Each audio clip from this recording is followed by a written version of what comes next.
Hi, this is Dana with Dana Meyer Consulting, and today I'd like to talk to you about the importance of having a clean, clear, and clutter-free workspace.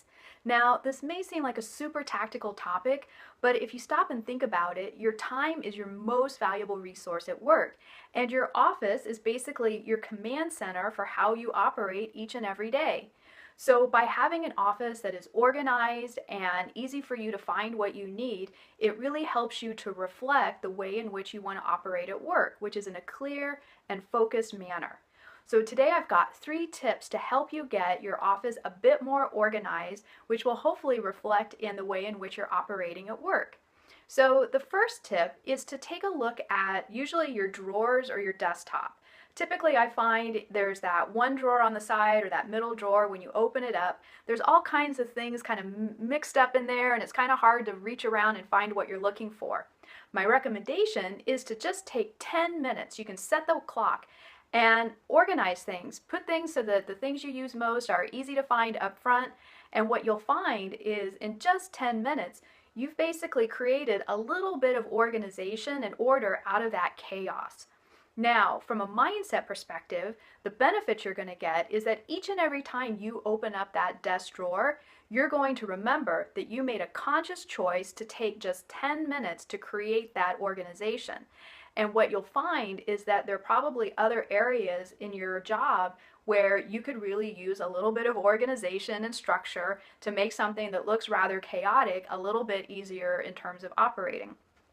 Now, I'm not saying that by organizing your drawer, you're going to instantly find the solution for that. But what I will say is that reprogramming your brain every time you open that drawer is going to start triggering more organization and looking for small and simple solutions that can make a big impact in organizational challenges that you may be facing. The second area I'd suggest you take a look at in your office is files. Whether it's paper or files or, stacks of papers that you may have on your desk. Paper is a really tricky thing, and I look forward to the time when we're paperless, but in most cases, most of us aren't there yet. So what I'd like to suggest is either open up that one file drawer, organize things. If you need to do some heavy shredding or purging files, do that. Make space for, the new files that need to go in. Or if you're a stacking person, if you're one of those folks that have stacks of all over your office, and granted, I recognize that you probably know what's in every stack, what you may not realize though is that stacks represent what I would call your shoulds, your justs, or your to-dos. What I mean by that is that every single piece of paper in that stack represents something you thought you should do, or if you just had 10 minutes you wanted to do, or some action that you needed to take. But the very fact that they're still sitting on your desk represents the fact that those things have not occurred yet. So it's a stack of guilt. It's almost a stack of, obligation, and it just weighs down in your mind every time you take a look at it. So what I'd like to suggest as your second clearing out opportunity is to take one stack, don't have to do them all, just take one at a time, and you want to order it into 3 separate areas. One is, this is something that's important and you're going to do it.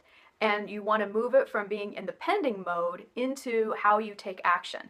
Whether that means putting some time on your calendar to get it done, or perhaps moving it onto a to-do list, which is something you look at every day in terms of prioritization. The second one is perhaps it's something you can delegate to someone else who might get it done better and faster than you will. If so, hand it over to them and make a note as to when you wanted to follow up for accountability. The third one is to acknowledge that based on where you're at today and everything else that's going on, this is just not something that needs to happen, and let it go. In an ideal world, maybe it was a great idea that could have, come to fruition.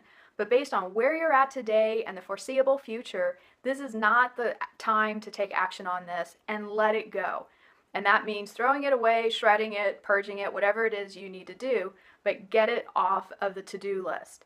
So what will happen is your pile will go away, you'll be moving things into action, or you'll be delegating it into the hands of people that will make it happen, and everything else you're letting go. The third area that many of my clients struggle with on a daily basis is an email inbox. Now, I know that's not a physical representation in your office, But in terms of our virtual office, it is ever present in terms of like being right there in our face. So when you open your email, you're always seeing the number of unread emails or, whatever your latest chunk of unread emails are. So in terms of clearing out your virtual office space, I would recommend taking 20 or 30 minutes and see if you can whittle down your inbox into a much more manageable number. So here are 3 ways you can do that. One is if you're a leader who has, say, a couple hundred, maybe even 1,000 or more unread emails, recognize, one, you're not alone. I've been there myself. It was not something that I aimed to accomplish by any means, but as a busy leader and people who travel, your email can really accumulate quickly, and you really have to make some decisions on how you're going to get your arms around bringing your inbox back into control. Now, before I give you the tips, one thing I'd recommend you recognize is that research shows that leaders who have a completely clear inbox, that's not actually the goal. It's an inefficient use of your time for a leader to read every single email. Now, I found with some of my clients that have moved from being employees to managers to leaders that maybe in their old paradigm, they used to have super clean inboxes, and that's something they tried to maintain as they got promoted and moved into higher level positions. But that's just not sustainable. And part of it is being educated and savvy in the way in which you scan your inbox so that you know which emails to open up, which ones to take action, and which ones to forward. So let's talk about the ones that are in your inbox right now that are unread.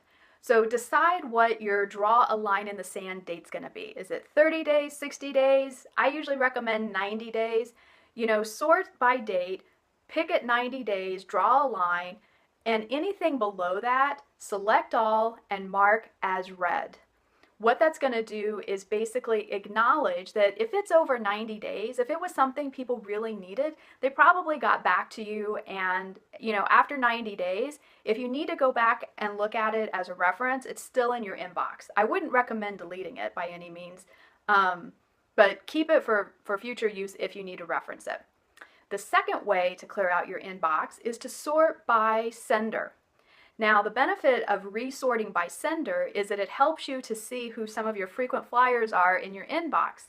9 times out of 10, if there's an action or a pending item for a particular individual, it'll be in their top 1, 2, or 3 emails. And after that, you can kind of say, okay, the ones that are below that, you can mark as read.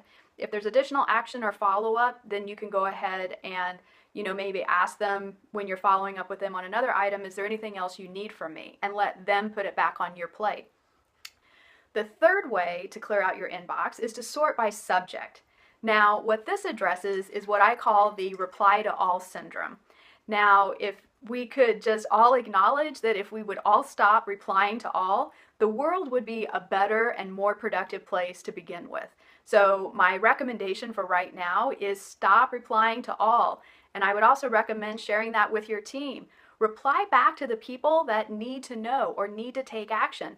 But bulk replying to all clutters all of our inboxes and wastes millions and millions of dollars in people going through email that really there's no action and no information to be shared. So what you'll see when you sort by subject line is you're seeing the trail of reply to alls in many cases.